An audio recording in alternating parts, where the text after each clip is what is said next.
Yeah, I'm Jim Ferris, and as you just mentioned, John Woo, I'm the national president of the Korean War Veterans Association.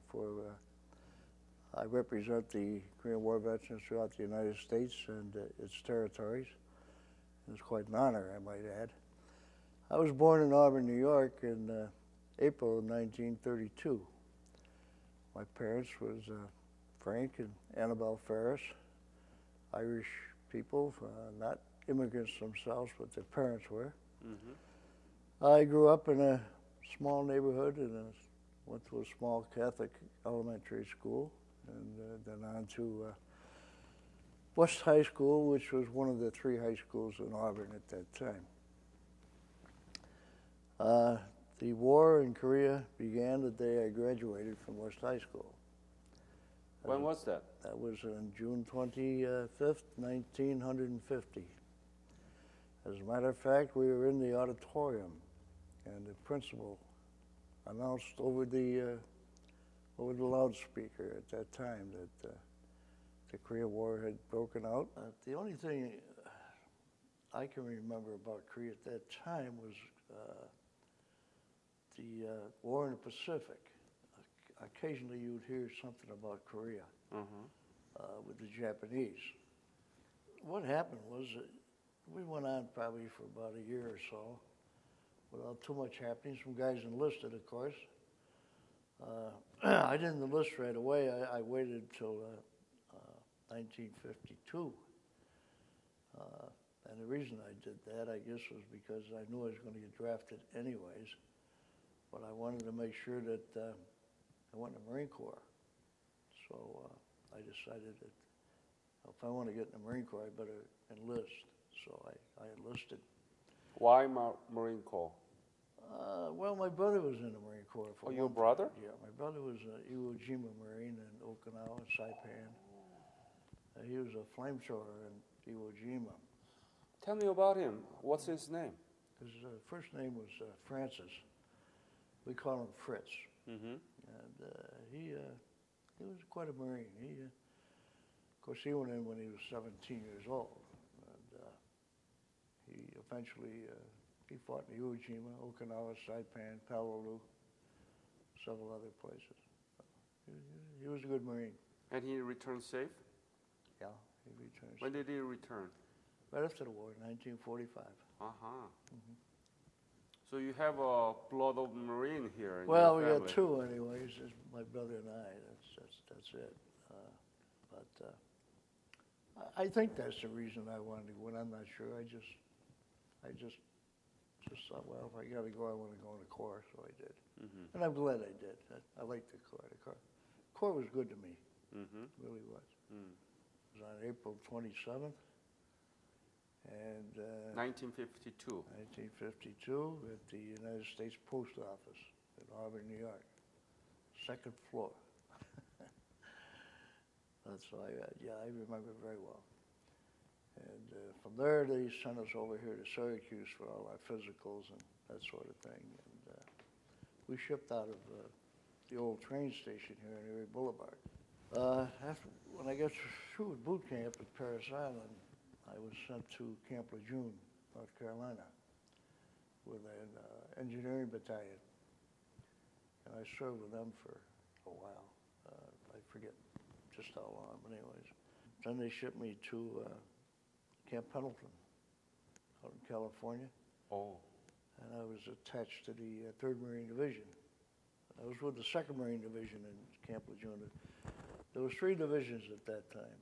1st, 2nd, 3rd. Mm-hmm. The 2nd was at Lejeune, the 3rd was at Pendleton, the 1st was in Korea. So I had the opportunity to serve in all 3 divisions. There was 5,000 Marines in that ship. We slept like in, there were 5 high. Bunk bed?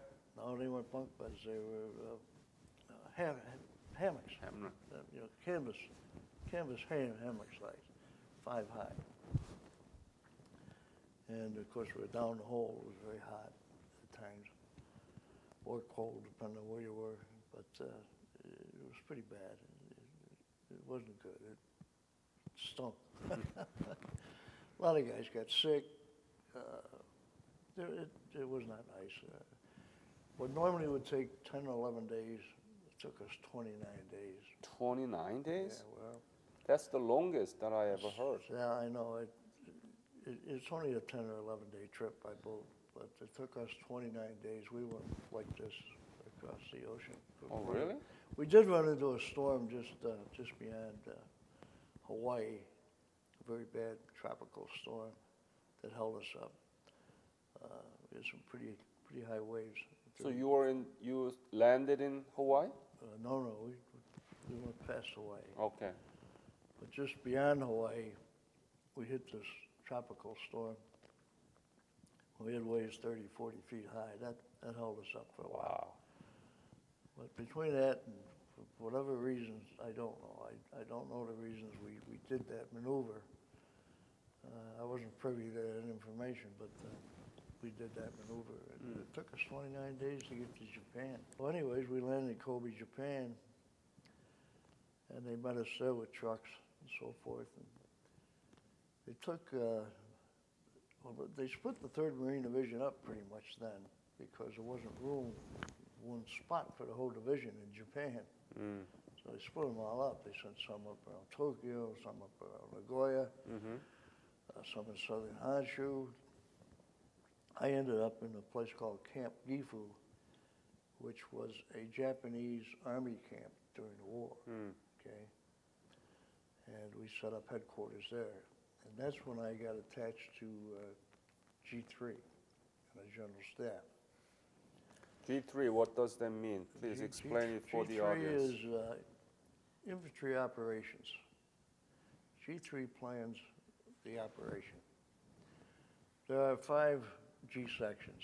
There's a 1, 2, 3, 4, and 5. 1 is personnel, 2 is intelligence, 3 is infantry operations, 4 is logistics, and 5 is like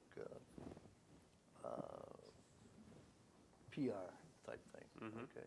Well, the Japanese people, they didn't. I think they were concerned because it's so close. But they didn't seem to be frightened at all. And I don't understand why. I think I would have been if I lived that close. But they knew they were under the protection of the United States because we were occupying the country. Yeah. And not only do we have the 3rd Marine Division then on their soil, we also had a large amount of air support there and naval support. So I think they felt pretty comfortable that they'd be okay. And but as far as the servicemen, they just, they knew that they'd probably go to Korea. And maybe they wouldn't. Some did, some didn't.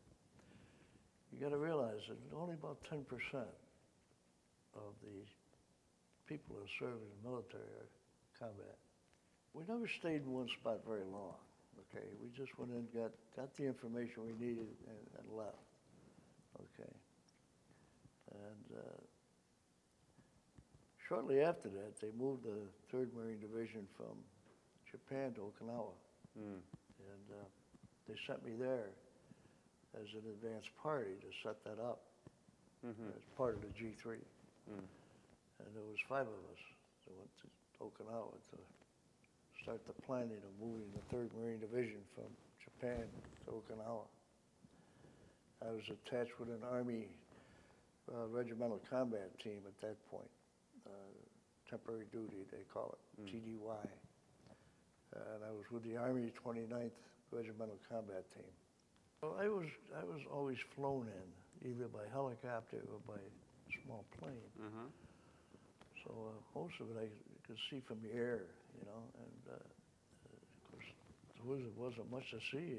Everything was pretty much destroyed. Seoul was leveled, as you know. You were in Seoul too?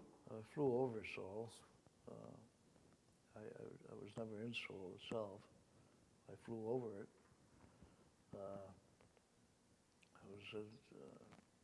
I was in North Korea, South Korea, just fly in, do my job, and get out of there. Well, when I went to Korea, I was a corporal. Corporal? Yeah. So pretty high. Corporal, yeah. I think I got, let's see, around 80 some dollars a month, something like that. Oh, is that right? Yeah. What did you do with that? Well, I sent a lot of it home. I bought bonds. Ah. Bought a bond a month, Hmm. and which was $35, I think. I don't know, 25. I don't know what it was. I forgot now. But we used to get. I think I used to get $15 every 2 weeks. And then I married my wife, 1956 or 57 rather, and we've been married 55 years. We have 3 daughters and 5 grandsons. 2 of them are here. They better be here. Mm-hmm. And I got 1 little granddaughter. She's just a 5-year-old. Her name was Felice Piedemonte. And I met her through a friend of mine who I was in the Marine Corps with. He was drafted in the Marine Corps, so he was only in for 2 years. So he never left the United States. As a matter of fact, he stayed in the States. But he wrote me a letter and told me that he knew a girl back home that he thought maybe I'd like to write to for almost a year. And when I come home on St. Patrick's Day. That was on a Thursday. So I called her, and that Saturday night I went over and met her at her house. The rest is history. Well, I sold the gas station, went to work for the telephone company. And I worked there for 35 years. AT&T? Yeah. And I had a good career with the telephone company. I had a great career. I did fine with them.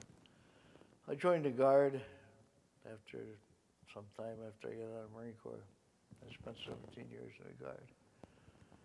That was interesting, but that was just part-time.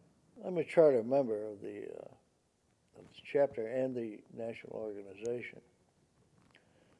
So when we started the chapter, what chapter? You mean the local? Chapter 105. 105, yes. 105, at 85. 85. 1985. We had a president at the time who we found out later, well, let me put it to you this way. He wasn't what we expected him to be, okay? Mm-hmm. So when his term was up, or not when his term was up, but when time for election, I ran against him for president, and I won.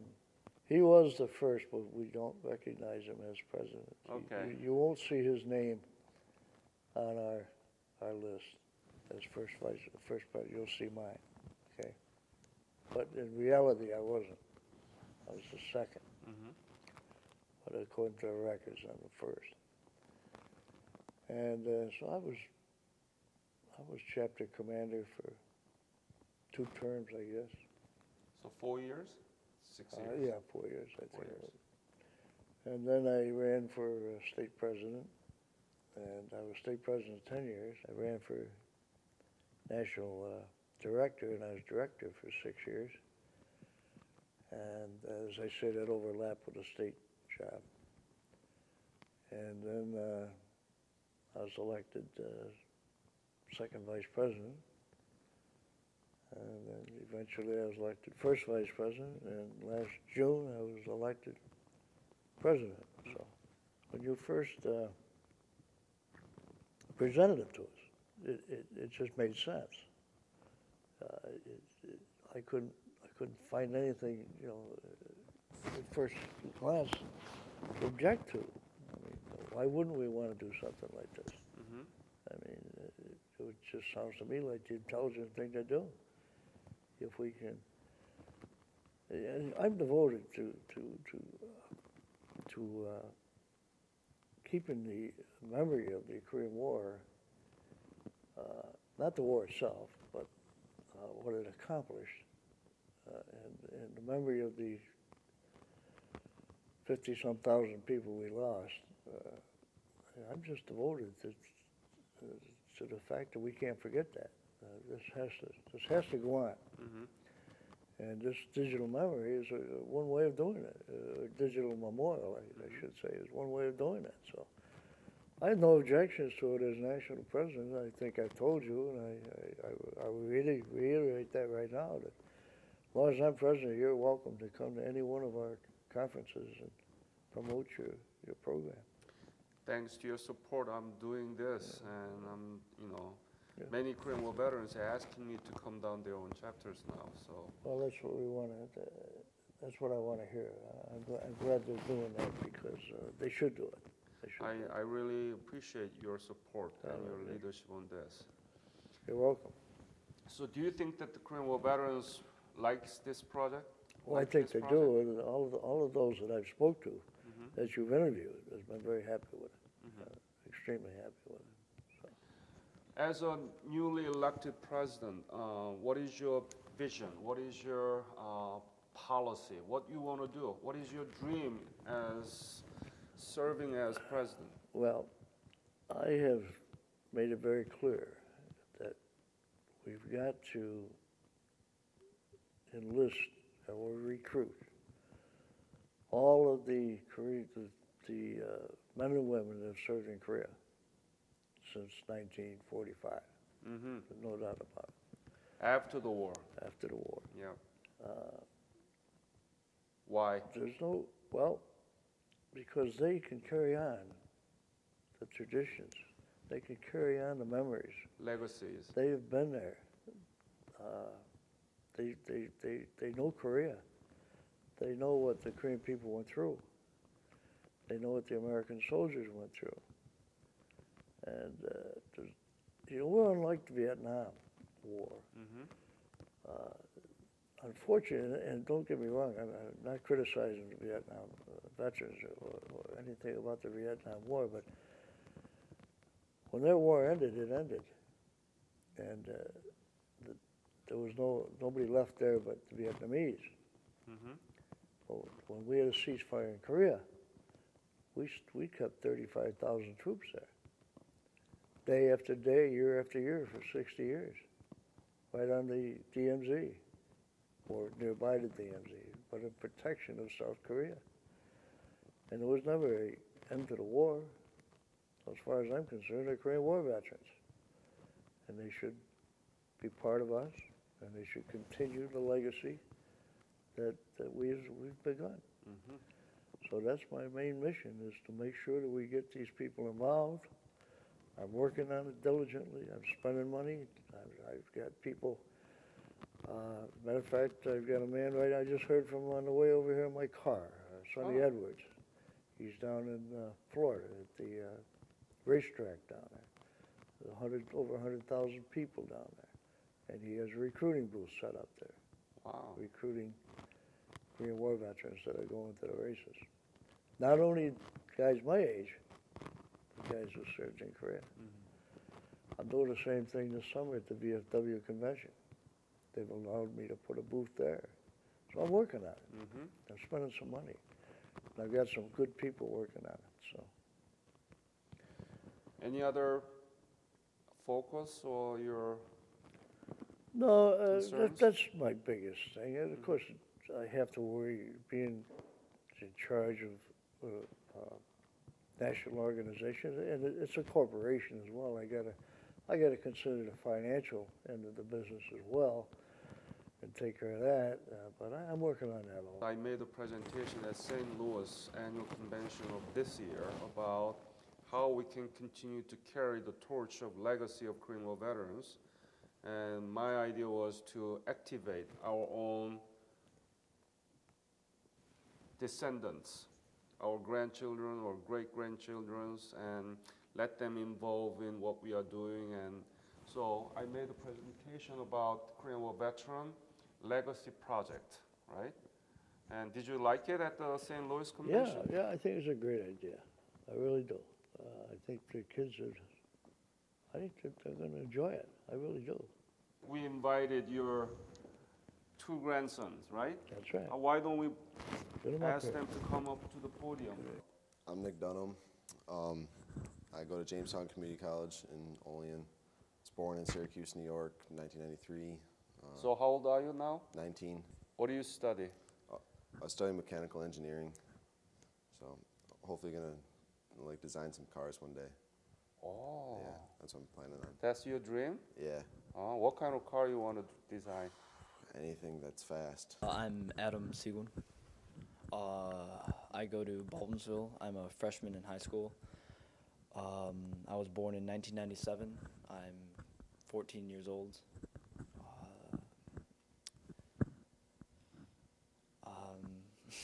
What do you want to be? Right now I'm thinking about being an astrophysicist. I don't know too much. I do know that it's a big honor. I do know that he has a lot of things to do. He definitely deserves it, in my opinion. Why? He's so inspirational, and all the things that he can do and that he will do, he definitely deserves it. Do you know anything about Korea? Not too much. Not too we much. don't really learn too much about that in school. It's kind of like just the basics of it, everything. Like, it's basically the same as Adam. Mm-hmm. In school, we didn't learn a whole lot about it, just the basics. It was the years, a few battles maybe. Mm-hmm. Didn't officially end, like no treaty was signed really. Just Yes. a ceasefire. To have him as the president of this association that deals with that war, it's awesome. Yeah. So So I think you need to know more about what happened during the Korean War. I just think the schools in general need to know more. I think schools should teach a little bit more about it. There's World War II and World War I, Revolutionary, and Civil War. Those were all important wars and whatnot, but Korea was still a big deal. Like, that was a big turning point in history, Yeah. Like, people overpassed it a lot, but without that happening, who knows what could have happened. We've heard the phrase "forgotten war" for years and years and years.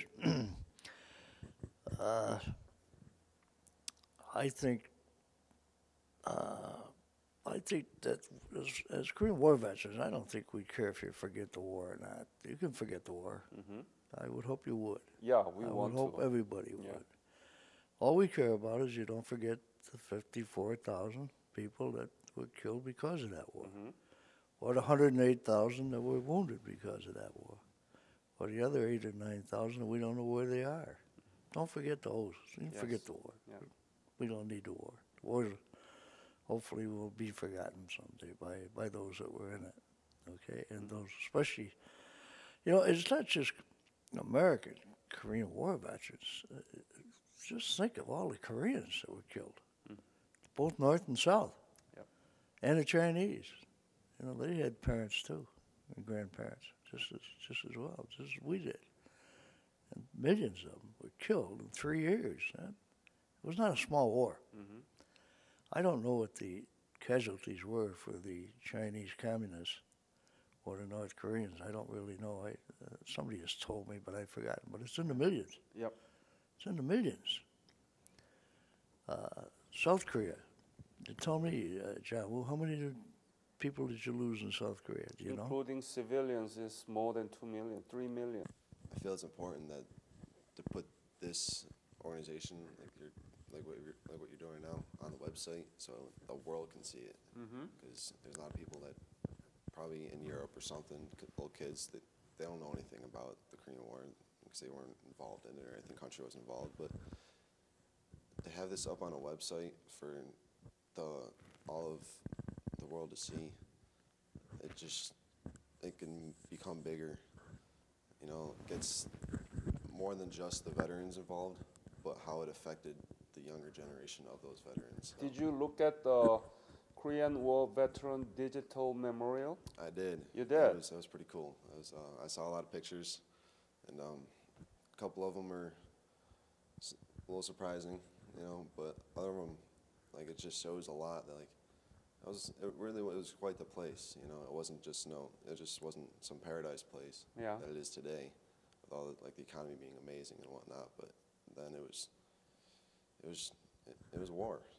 taking the veterans, their grandchildren, putting it up on the web, it allows our grandkids and then their grandkids to know how our grandfather did this and how future generations and how it just shaped North America, South Korea, North Korea, and how it just made it just one and pretty much skyrocketed our economy, South Korea's economy, everything about it. It definitely changed a perspective of the world, and the entire world can know about it, and hopefully nothing ever happens to the internet, and people can just keep going back to the site, seeing what happened, knowing what happened, and keep teaching it in school, and then everybody will know about it. How I would help out is, like, I've been to a bunch of ceremonies that he's been involved in, and seeing how those ceremonies have affected the people that are there, and it just makes you think. I understand what happened. I'll go to ceremonies. I'll do anything I can. It's just, it'd be nice to show everybody else what happened so that they would understand what's going on. Okay. Let me give you these three options. I'm thinking about three different categories of what descendants of Korean War veterans can do about the workshop that I'm organizing. First, you can do some research about the digital memorial. You can listen many interviews, go to the artifacts. There are many interesting pictures and posters and flyers. There are about 2,500 artifacts there, 2,500. And I'm going to add thousands and thousands more, and your grandfather's pictures and everything will be loaded up there, right? So you can research about the digital memorial and writing an essay, research paper, but it's a kind of essay style about Korean War, about the interview that you listen or artifacts that you investigate. Second, you can do some artwork. You can do many different things with the pictures and artifacts if you are good at computer graphics, or you can learn about it and come up with that kind of idea and making poster. Third category is to make this website popular to young generation. Should be younger than you, okay? And let them find these things interesting. So if you come up with the 50 people in your Facebook, and if you can show me evidence that they are actively involved in something about Korean War and digital memorial, I can award you guys. I will cover transportation, hotel, meals, and the tour in Washington, D.C. Okay. Do you understand? For 4 days. It's free. That's awesome. Give me the proposal by the, 15th of February? Is that the one that I wrote there?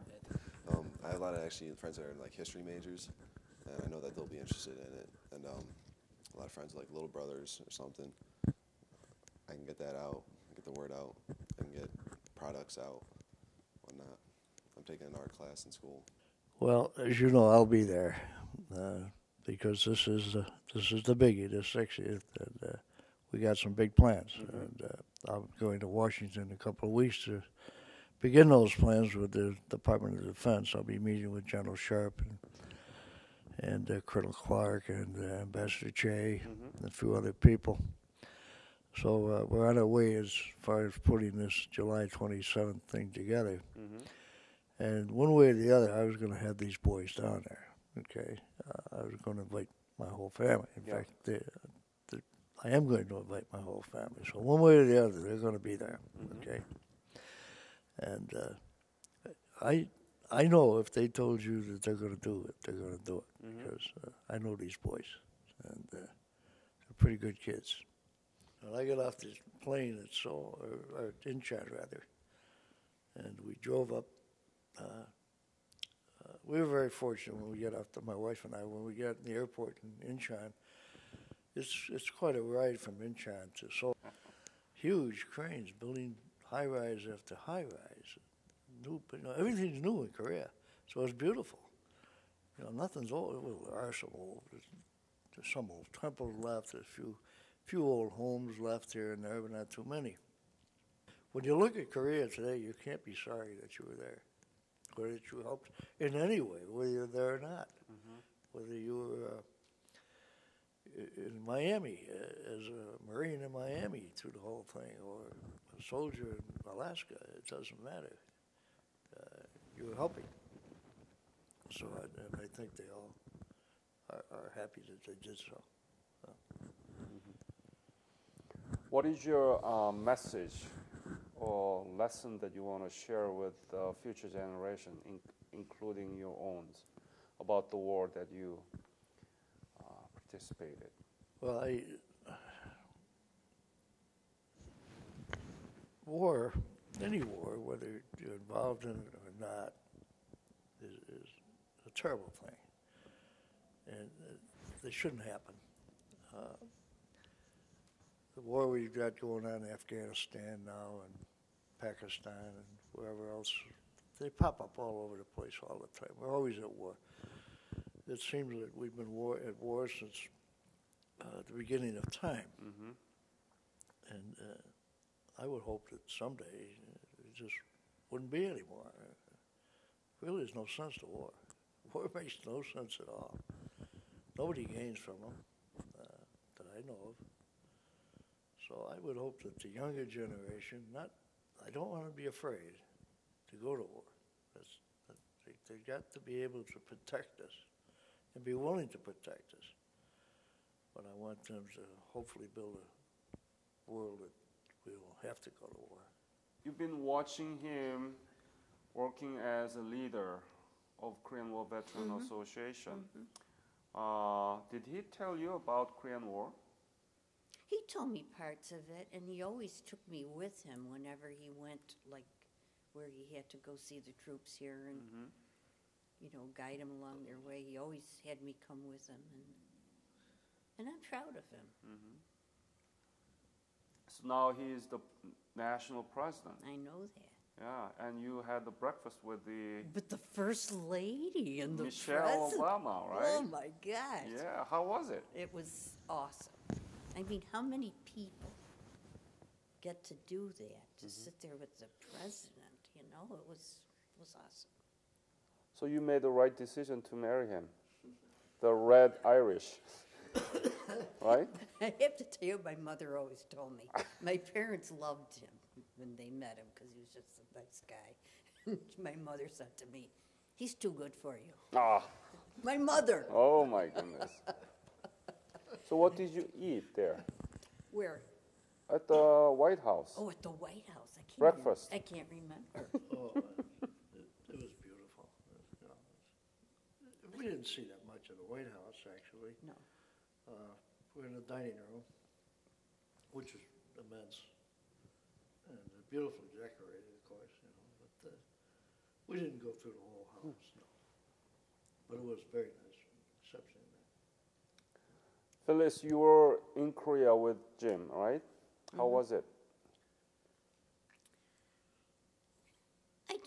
I don't remember that much about it. It was just Korea, and it Big was city. Yeah, and then when we went, like where he worked with the guys there, that there were no women around. Like I was the only woman that was with this whole group. That's a very good point. The Koreans. Do you like your grandsons involved in Korean War Veteran Digital Memorial that I'm working on? I think it sounds very interesting. Yeah.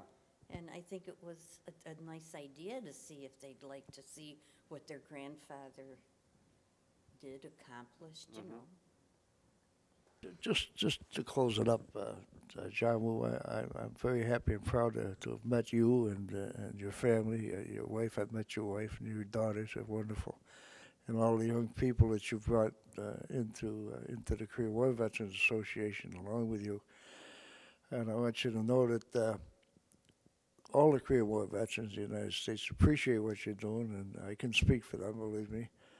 I know I can. They've given me their complete support. So I want to thank you and all of your associates for what you're doing. And keep it up, okay? And as I said before, you've got my backing all the way, all right? Thank you so much again. Thank Okay. you. Thank you.